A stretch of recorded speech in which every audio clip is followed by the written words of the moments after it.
Hi guys! If you, like me, enjoy a little something with your cup of tea, then this butter cake is perfect for you. So you want to start by combining 230 grams of all-purpose flour, half a teaspoon of baking powder and a quarter teaspoon of salt in a bowl. Mix it well and then set it aside. In a large bowl, combine 250 grams of room temperature butter. This will make it easier to beat a lot of air into the mixture.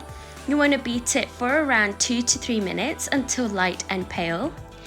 Add 200 grams of sugar and then mix it with a spatula so the sugar doesn't go flying off everywhere and it saves you having to go shower and change again, because that happens to me quite a lot. You want to beat this for an additional 8 to 10 minutes. We want a really light and fluffy cake, so you want to incorporate as much air as possible. If you guys are new to my channel, then welcome. Thank you for stopping by. Please take the time to give this video a big thumbs up, leave a comment down below, and if you haven't done so already, what are you waiting for? Don't forget to subscribe. Let's take a look at how light and creamy the butter looks now. It looks so yummy. Now you want to slowly add 5 eggs, one at a time, making sure that you beat well between each addition. If at any point your mixture looks slightly curdled, that's okay. Keep going, because once you add the flour, it'll be just fine.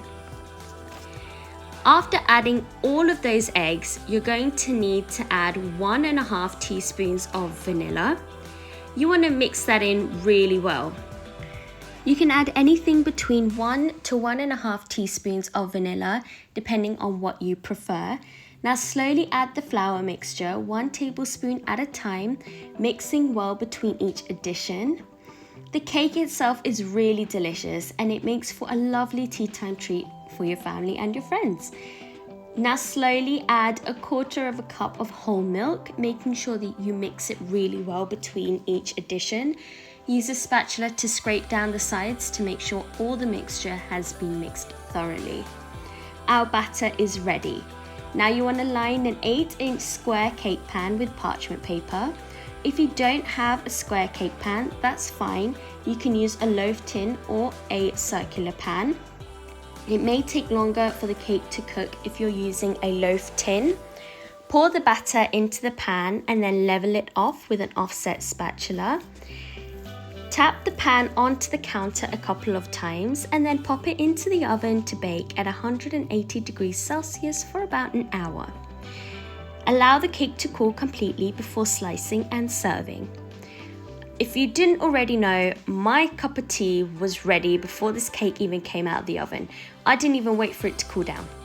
So that was just me. But thank you for watching, everyone. I hope you liked this video. Don't forget to give it a big thumbs up, leave a comment down below. And if you haven't done so already, don't forget to subscribe to the channel.